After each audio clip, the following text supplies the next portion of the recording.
So this is weird, right? Hi, welcome back to Nintendo Treehouse Live at E3 2017. We're going to take a look at a new game, Sushi Striker, The Way of Sushido. Yeah! Sushi Striker, The Way of Sushido. I feel like if you've been a Nintendo fan for a bit, you'll probably vaguely remember hearing this title at some point. It's one of those Nintendo games that seem to have dropped out of everyone's radar to wallow in obscurity, destined to be forgotten. I certainly did, until recently, that is. I remember this being announced, then coming out at some point, and that's it. That's not a fate a lot of Nintendo published games follow, to say the least. Then I dug a bit, and well, I guess you're watching the result now. So, join me in going through the entire history of this game, how it came to be, how good it is, how it did, and finally, make some attempt to predict where the series is going. Let's start at the beginning. And by that I don't mean the release date, not even the announced trailer. No, we're going all the way back to spring of 2015. For the YouTube dinosaurs out there, this was around the time when the 301 view glitch was fixed. You know, the thing where popular YouTube videos would freeze at 301 views for a bit before actually getting the correct view count. Yeah, that got fixed that long ago. Weird how things just vanish from your mind when they are drowned out by a sea of other things. But that surely has nothing to do with this game, right? Foreshadowing is a literary device and Anyway, this story begins with two key people. On one side, we have Hitoshi Yamagami. Not only was he a programmer of the original Dr. Mario, he co-created the Panel the Pawn series known as Puzzle League overseas. For those who don't know this series, you actually probably do, you just never realized it.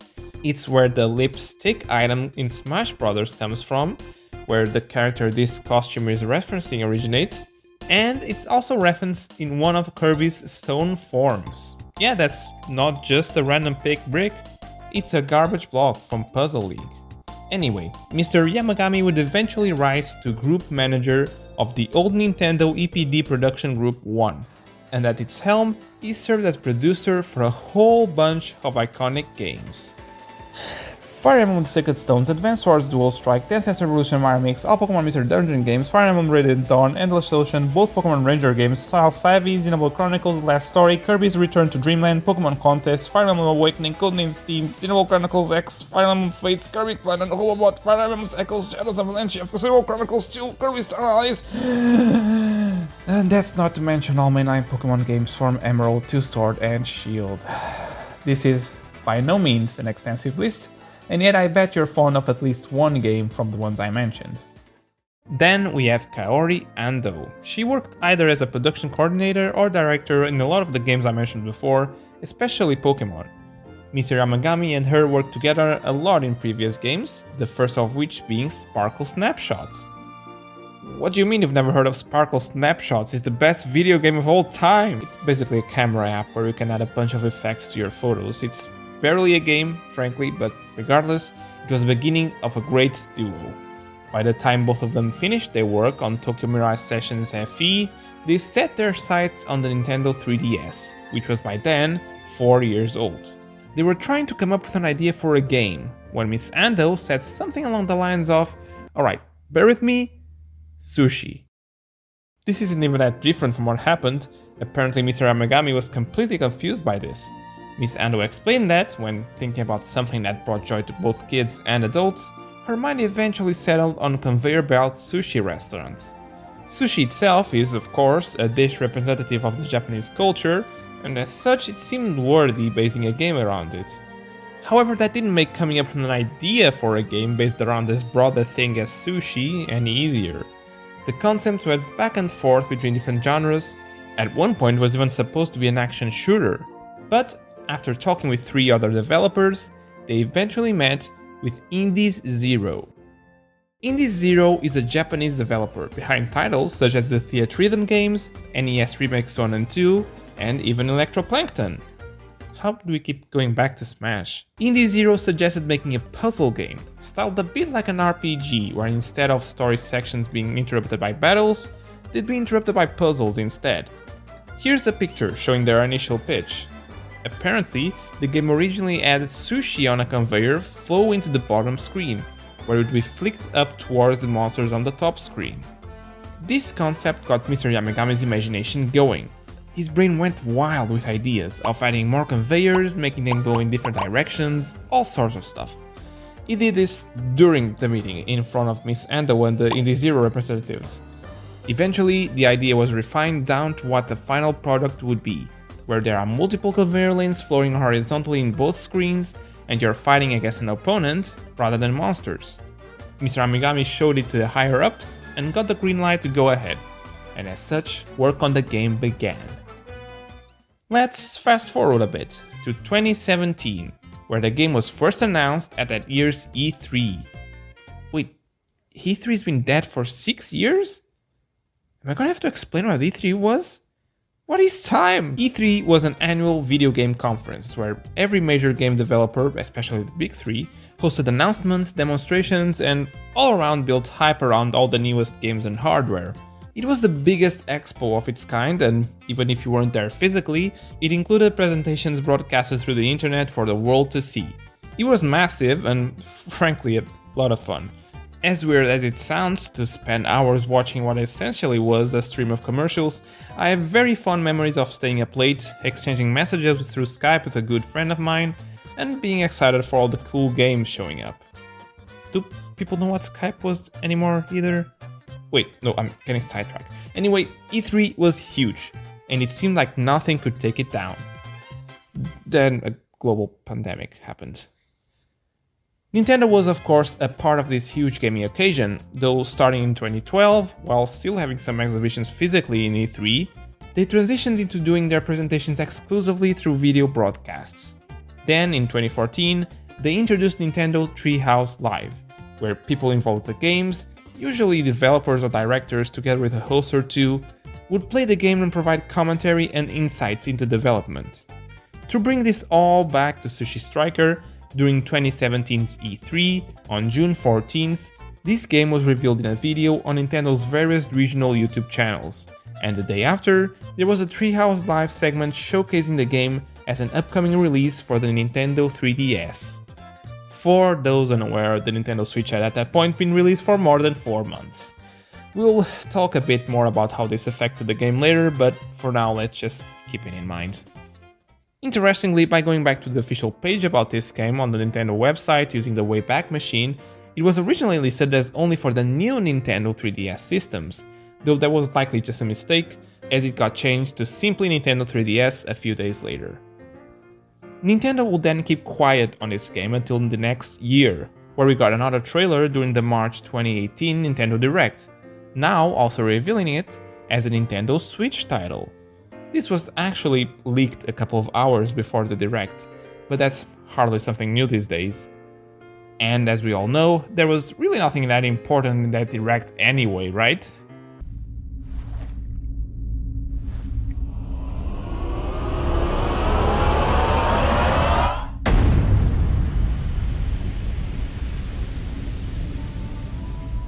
Is now a good time to mention that one of the worst selling Mario games also got announced in its Direct? Maybe it was just cursed. Regardless, a few months later, on June 8th, 2018, Sushi Striker: The Way of Sushido finally re-released for the Nintendo 3DS and the Nintendo Switch, which was now over a year old. Jesus Christ, they really wanted to stretch the 3DS's lifespan as far as it would go. Alright, third time's the charm, they surely got some attention now. 4 days later, E3 2018 began, completely capturing all of the public's attention and interest. It's almost a case study for every way that a game's marketing can fail. About everything that could happen to make the announcements of this game as forgettable as possible happened. Whether it be a new system, a massive new title, or a huge expo, it feels like people never actually got the chance to remember this game existed, and looking at the sales figures, it shows. On the first week, the Switch version sold 5,235 copies, while the 3DS version pulled a measly 2,392. As a comparison, in the same week, Donkey Kong Tropical Freeze sold 9,528 copies, more than both versions combined, and it had already been out for a month at that point, and it was a re-release. Sadly, I wasn't able to find the total figures the game pulled, as Nintendo only shares final sales numbers of games that sell more than 1 million copies, but personally I can't imagine both versions combined broke 100k lifetime sales, which would definitely make it one of the worst selling Nintendo published games in either console. So that's it, right? The game never really had a fair shot, and failed regardless of how good it actually was. Well, before I say that for sure, I had to give it a fair shot and play Sushi Striker: The Way of Sushido for myself. I played mainly the 3DS version for reasons that will become apparent, but the Switch version looks better for a video, so I'll just cycle between as needed. Right off the bat, you're presented with the intro cinematic, and a whole bunch of stuff becomes very apparent. Not the last of which being that the main theme, Sushi number 1, is absolutely ridiculous.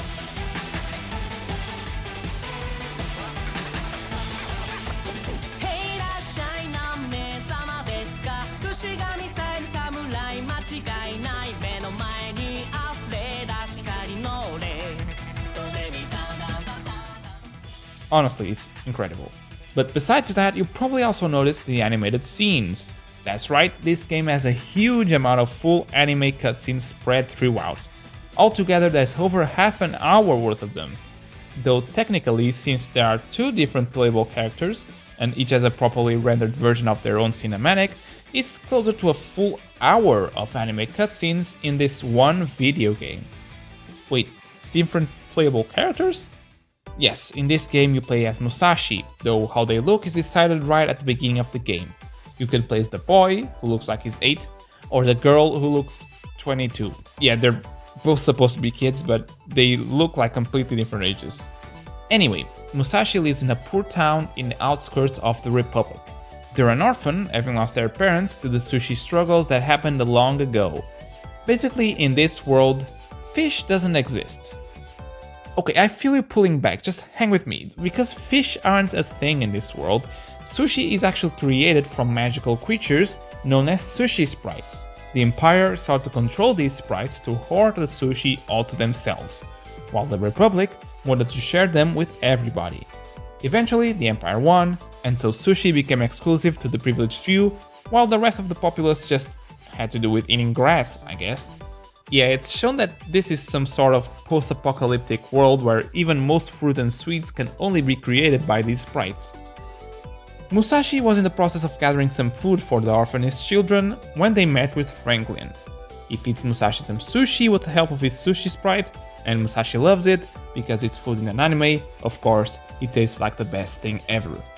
Just when Musashi was about to lead Franklin back to the village to share the sushi with the other kids, they come face to face with their worst nightmare: buff men. Franklin gets taken away by the general, and Musashi is left sushiless once again. Though, not for long. Musashi's fate soon crosses with Jinrai, a sushi sprite hiding out from the Empire. The two make a pledge together, and Musashi becomes a sushi striker themselves, setting out on an adventure to save Franklin, sharing sushi with the people along the way. This leads us neatly into the game itself. It follows the typical level map progression, where you unlock the next spot on a map by beating the previous one. There's a map for each area, of which there are 11, and each is fully modeled and quite detailed for a place where you barely spend any time. There are a grand total of 267 individual levels in this game, aside from the endless puzzle mode and online battles, that is. And a lot of them start with a small dialogue section before it transitions into each battle proper. So, let's talk about the bulk of the game, the battles themselves. The general concept is that you have to match as many sushi plates of the same color as you can, so you can then eat all the sushi and throw the empty plates at your opponent. Yeah, the act of eating the sushi doesn't actually directly deal damage. You're essentially just chucking plates at each other until one of you faints. The power of each plate is determined by the plate's color, and the sushi that is carried looks fancier as well. This is likely a reference to actual conveyor sushi restaurants. If you've never been in one, you pick sushi plates off the conveyor with the color of the plates representing the sushi's price. At the end, you play the amount represented by the plate you have. It's actually a really clever way to translate that into a battle. We don't have a lot of info about how this game changed during development, but you can actually see from the snippet of the original Nintendo Treehouse gameplay, as well as in some of the official art, that the color of some of the weaker plates actually changed at some point in development. Specifically, it looks like the first 3 plates were changed from white plates with colored rims to fully colored light blue, orange and purple plates. I'd wager this was changed so it wasn't as hard to memorize which plates are stronger than the rest. With revised colors, you can easily tell that the plates with white in them are weaker, while before you'd have to just know. Each fighter has a certain amount of health, and whoever decreases the other person's health to 0 wins. I know, really breaking new ground here. Besides a common belt in the middle anyone can access, each player has 3 sushi conveyor belts to work with, which can flow in different directions and speeds depending on the level. Sometimes there are 2 belts flowing in one direction while the third flows in another, while other times they all flow in the same direction. It might not seem like a big difference, but because you can't link plates if there's a different colored one in a way, you really have to change how you go about connecting them. It's definitely more of an hectic puzzle game that has you make quick decisions and adapting to sudden situations on a dime, with just the right amount of randomness thrown in. At any point, you have to look at the plates you have available, quickly parse which string of plates looks most promising, and plot an efficient path of collecting as many plates as you can, and then do it all again. Plus, collecting several more plates in a row spawns a rainbow plate on your board, a more powerful plate that can link to any color. So essentially, you'll be trying to string as many plate combos of 7 or more as possible to maximize your damage and quick start the next stream of connections. And if that wasn't enough, you also have to manually manage your plate stacks. All the plates you successfully linked get placed in the table right in front of your character. You can throw the plates manually, though the rightmost plate can also be thrown automatically if you add another plate to a full table. Throwing plates of the same color one after the other starts the combo, increasing their damage, so you're encouraged to manually throw your plates once in a while to maximize your output, especially during a sushi jamboree. Yeah, take that, Mario Party, Sushi Striker did it first. A sushi jamboree happens once you've eaten enough sushi. For a limited amount of time, your attacks are more powerful, and better quality sushi flows from your conveyors. So most of your damage will come from these moments, especially if you saved all your sushi sprite skills until the last moment. Yes, I bet you didn't expect this game to be a monster collector as well. Hey, I'm coming off a Pokemon-based series, I had to keep it going somehow. You get a choice of around 40 unique sushi sprites to help you on your endeavors. You can take up to 3 into a battle, and they all have different and sometimes radical effects, ranging between speeding up all lanes, spawning health restoring sweets, taking all the sushi away from your plates, among many, many others. All sushi sprites have different skills, and honestly the variety is kinda astounding. You can play exactly the way you want by moving your sprites around at will. There are a couple of especially powerful sprites, not included in the 40 I mentioned, that only the opponent can use. The very first example makes the opponent immune to any attack composed of less than 8 plates. They're meant to give you an occasional challenge, but will be way too good in the hands of a player, so you're unable to recruit those. Speaking of recruiting, how do you get access to these sushi sprites? For that, Sushi Striker takes a page out of Yokai Watch's book, by making it completely chance-based. Apart from the sprites that you get during the story, or by beating certain challenges, you are able to randomly recruit an enemy sprite to your side after a battle. However, a lot of times there are hidden conditions you need to achieve to actually recruit them, like reaching a certain rank, so it's definitely possible for you to fight an opponent over and over in vain, looking to nab one of their sprites when you're actually unable to. And going back to the early footage we have access to, it seems some of the sprites' designs actually got changed around a bit. For example, Tigazo, a sprite with an electric damage enhancement skill you got earlier in the game, actually used to have its role switched with Kiaten early in development. This cat got turned into a different sprite that chose a player in the game as the head of the Lucky Cat Sushi in the hub town. But wait, there's more! You also get 3 equipment slots to further customize your battles. You can pick a sushi gear, your favorite sushi, and an item to hold. The sushi gear is an item that speeds up your lanes when you're not moving your cursor, to allow more sushi to flow into the lanes faster and aid you in keeping your streak going. Some gears speed up faster, others have a delayed effect that persists for a while, it's really up to anyone which one feels better. Next, you can pick a certain sushi as your favorite once you've eaten it enough times, and each sushi has its own special effect as well. As with all the other customizable features, there's something for everyone here. More experience, chances for healing, extra damage on certain conditions, you know the deal. And to wrap it all up, the health item. This is basically here for you to set a revival bean if you wish, an item that revives you during a battle if you get knocked out. You get a limited number of these during the adventure, so you can equip these for tough battles. There is, however, a special item you can equip that you obtain at the start of the game. The Black Belt. This item halves your maximum HP, but in exchange, increases your score at the end of battles by 50%. Welcome to Sushi Striker's Hard Mode. Half health is no joke. You have to react much quicker to threats from your opponent and keep an eye on your health at all times or risk getting completely crushed. The levels are scaled during the adventure, so the enemy's health keeps more or less on par with yours, so by equipping this item, you'll basically have to deal more than double the damage your opponent does to win, or at least keep out healing the extra hits you receive. I beat this whole game with the Black Belt equipped, and it proved a pretty tough challenge. Some fights I had to do multiple times, particularly after the beginning couple of chapters, even against regular enemies. And that's a crash course on the gameplay of Sushi Striker. I left a lot of things unexplained, like for example how attacking an opponent can break some of their plates unless they included a rainbow dish, but it was enough to give you a general idea.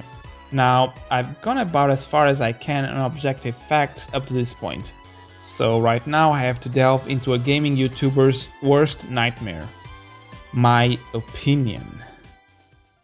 So, first things first, I really enjoyed how goofy the overall story was. If you already couldn't tell, it really doesn't take itself seriously at all, which I think was the best choice. For example, take this moment. Musashi has just beaten the enemy's strongest general in a tough fight, but the victory is short-lived. The general uses a powerful technique called Sushido that completely paralyzes the opponent by eating sushi really well. I don't know who came up with the idea to make the general do the climatic but obvious reveal that he was Musashi's father all along, all while unceremoniously shoving sushi in his mouth. There's no way it was on purpose, and I love it. It saves a fairly predictable story from actually getting stale. This goofiness translates to the gameplay too. Not only is the whole context of the battle itself very silly, but there are plenty of lighthearted moments in the fights themselves. You can stack your plates high enough that they block part of the conveyors, your character flinches after eating a plate with wasabi in it, leaving you stunned for a second, the characters share comments after powerful hits or being at low health. Eat this! No more messing around! You're fine! Coming at ya! I got this! You gotta be kidding me! It keeps the experience from being truly stressful. However, this game also does the thing where most lines are voice acted, but they only read the very first words of every dialogue box. Hey, so... what is it? You should come to my village! This has always bothered me. It just feels like the little bit of extra effort to get the rest of the line read wouldn't even be that much, yet it would have had a much bigger impact. As it is, it's basically the worst of both worlds. I find myself eventually skipping what little voice dialogue there is, and that's a shame. The variety of sushi sprites on display is legitimately impressive, and that's not even considering that most of them have a second and even sometimes third form as they level up. I imagine most people will probably settle for the one setup they like most, but for anyone who just wants to mix and match throughout the adventure, the only issue is keeping sprites leveled up properly. Though without the black belt, the fights aren't so hard that you'll need to keep on top of your levels too much. My go-to setup was Jinrai, the sprite you get at the beginning, as its ability of letting you collect a full screen of plates is quite strong and useful in a pinch. Piotr, which you get for throwing sushi parties, to help keep my black belt restricted health pool from running out, and Suno, which you get on a secret stage in the first chapter. Its ability to skip over obstacles and different colored plates helps with all kinds of disruptions and gimmicks along the way. Making your own team is a lot of fun, so it's a shame that the way to obtain new members is so unnecessarily obtuse. For example, to be able to nab a Drago can in the first area, you can't challenge just any grunt with a Drago can, you need to fight this specific one in stage 126, and you need to be striker rank 2, which you get by going to the shrine and leveling it up by achieving certain milestones. The game doesn't tell you any of this, so someone unaware of this could spend hours trying to get a dragon count and being completely unable to do so because they don't meet the conditions the game didn't warn them about. Plus, getting multiples of each sprite is how you level up their skills without using the limited skill charms the games give you, so this game is annoyingly grindy when it wants to be. This only matters for people who want to get everything in the game though. It isn't really felt during casual playthroughs of the game. You can tell this isn't really something that the developers considered, since there is a glaring lack of completion bonuses. Getting max striker rank, collecting all the sushi sprites, getting 3 stars on every stage, none of these net you any rewards or any recognition from the game itself from what I could tell. I personally only went as far as collecting every sushi sprite and each of their forms, since getting all 3 stars is super time consuming, and the challenges to get them are super varied and specific to each stage. And max rank isn't even possible nowadays on the 3DS version, as there's a mission related to doing a certain amount of online battles, and yeah, that's not happening. The presentation and art style are a perfect fit, I think. It reminds me of 8-bit Agents, where there's a bunch of interesting animations going in the top screen, but you're so focused on the actual game in the bottom to pay much attention to anything other than your conveyors. Information is more condensed in Nintendo Switch version due to there only being one screen, but I like how much more hectic and busy the game becomes. Plus, perhaps unsurprisingly, the Switch is where this game looks the best, as the brighter colors and higher definition really makes all the drawings pop. The OST is a bit hit or miss for me. The battles are so intense that I almost didn't register most of the songs, so I had to look them up afterwards. Some of them are okay, but I gotta say, when the music hits, it hits.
So I hear you saying that's all well and good, but you've done a nice job at dancing around the actual main point, and that is the gameplay, the act of connecting plates, making combos, throwing them, and so on. Well, there's a reason for that. That's all connected to the one thing that is this game's greatest strength, as well as its most glaring weakness. On one hand, connecting all the plates is extremely satisfying and easy to understand. Going from one plate to another is smooth, and the sound design accentuates it in a way that makes pulling off a high combo extremely satisfying. On the other hand, connecting all the plates is clunky and unreliable. It's hard to properly go from one plate to the other, and you sometimes have to cut your streak short due to how hard it is to properly aim it, or miss a streak altogether just because you couldn't get to it in time. Okay, so I've just stated 2 wildly different takes on the same aspect of the game, and it's the thing that the whole game revolves around to boot. So I've finally gone insane, right? Well, maybe, but both of the things I said were actually true. They're just about the different versions of the game. Playing Sushi Striker on the Nintendo 3DS feels like the intended experience. Connecting the plates using the stylus is immediately intuitive and smooth. It really is as simple as just dragging from one plate to another. Even if there is a plate in the way for a moment, the game will connect them as soon as the blockage is free, And if not, you can easily change your plans and go for another plate somewhere else. Plus, the conveyor belts speed up when you don't move your stylus, so that'll naturally happen when you have no plates to connect to and are just waiting for the next one to emerge. If you are right-handed, you are free to use your left hand on the D-pad to select your Sushi Sprite skills without having to click their icon in the corner, which increases your ability to smoothly react to your opponent and the state of the board. It all complements itself perfectly, and it's definitely the best way to play this game. Playing Sushi Strike on the Switch, however, is a different story. Unless you're playing on handheld mode, you choose and connect the plates using the left joystick, and that experience is not very satisfying. The best comparison I can offer is playing a shooter game on PC versus a console. The precision and immediacy of the controls require the free-form simplicity of the movement of a hand across a plane, and just don't get translated into directional input nearly as well. You end up having to play the game in a much slower, more methodical way, purposefully avoiding speeding up your conveyors too much to avoid missing links, and that might be the preferred playstyle for some people, but for others, myself included, it just doesn't work. You have the option of using touch controls on the handheld mode, but sliding your finger around the Switch's screen isn't as smooth and often blocks a lot of the puzzle.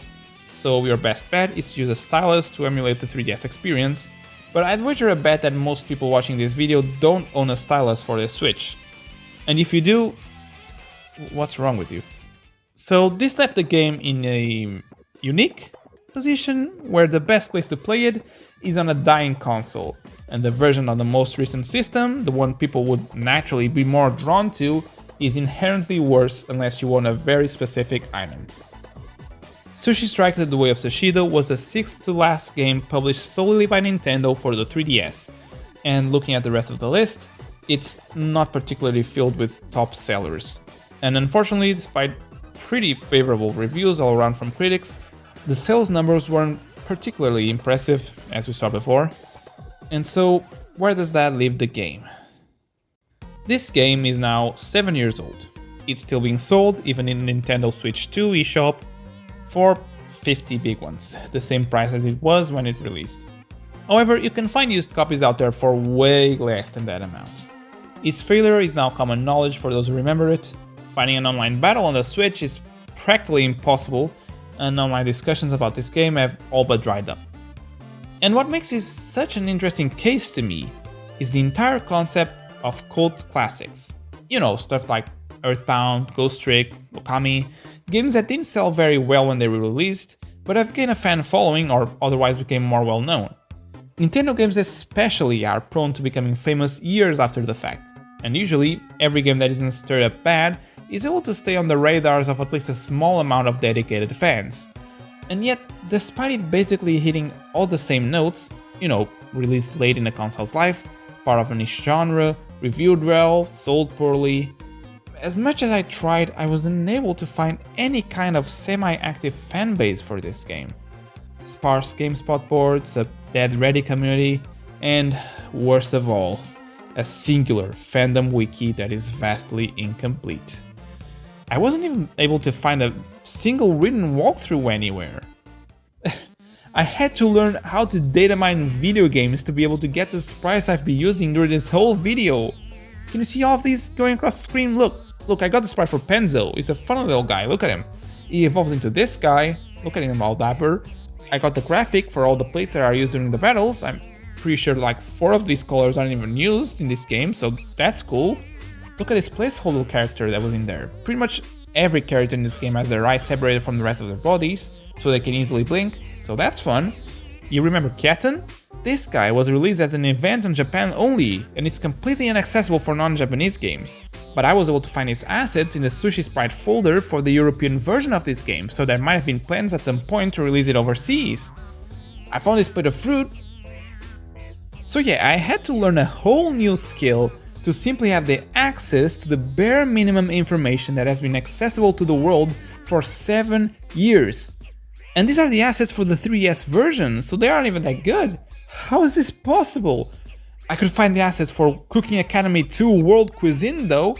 What the hell is Cooking Academy 2 World Cuisine? And with the game's whole known history now laid bare in front of us, we can clearly see the reason why it failed.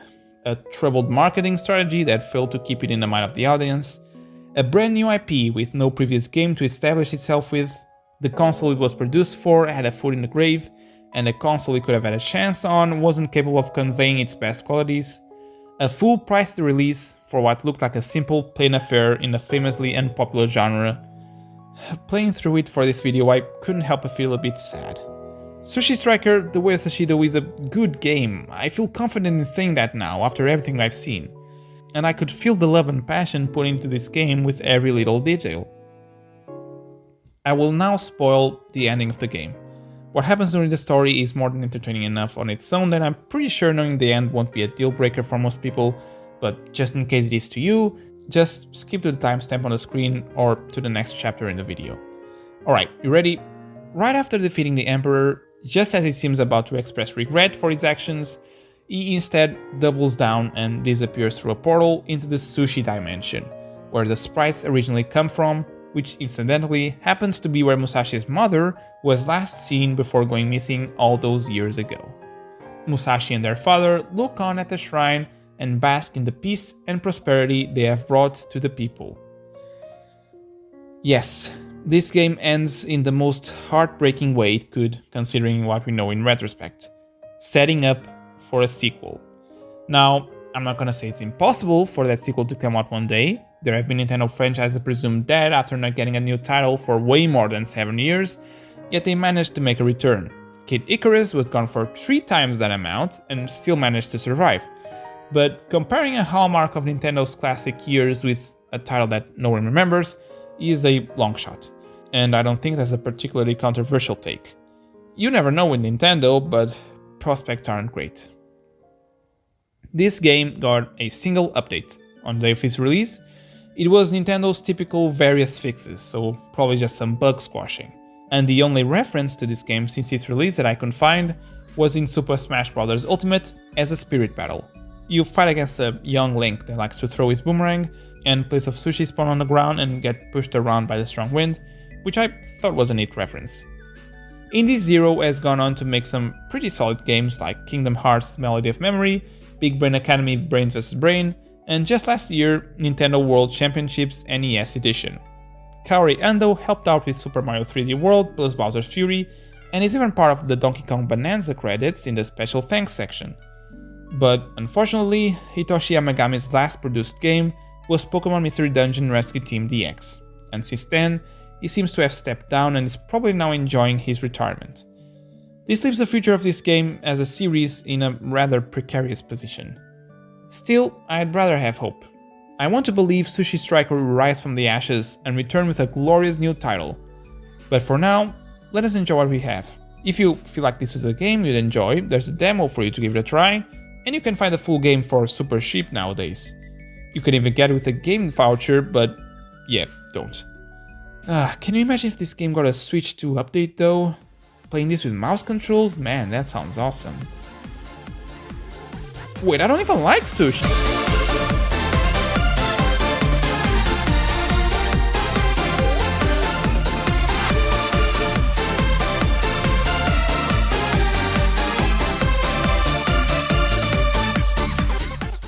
Hey, welcome to the end of the video. What you're hearing right now is my favorite theme of the OST. It is the Versus Rio theme. I was obsessed with this for like a whole month while I was researching this video. I want to thank Chaos Jester on YouTube for having this game's whole OST uploaded and easy to go through. He's the only source of any of this OST on the internet at all. So it really did God's work, and I really appreciate him for that. And while I'm recommending YouTube channels, there are some more videos I think are worth a watch to tide you over to my next video. So let us leave this Spin the Rabbit Hole video, where it dives into one of the most complex Pokemon that exists, which is weird when you look at Spin. They really don't expect me as complex as it is, but it really is like a really weird Pokemon with a really weird story, and it's a very good video diving into all the intricacies.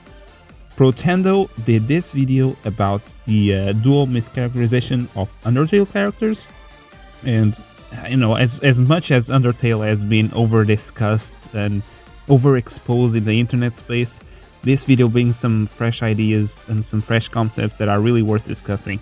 and I really appreciate it for that.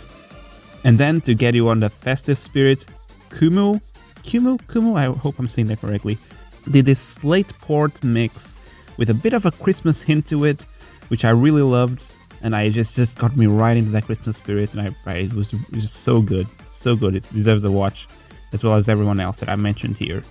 I hope you enjoyed this video. I really liked doing it, diving into the story of this obscure game, getting all the information I could, and then putting it all together in a video.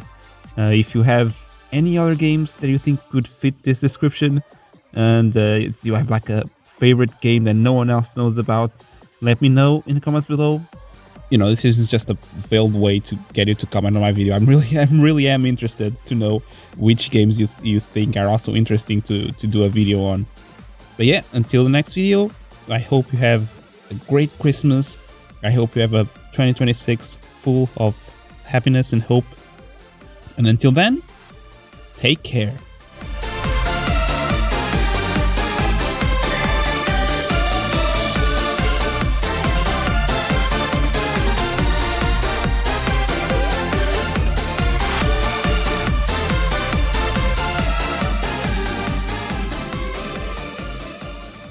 Praise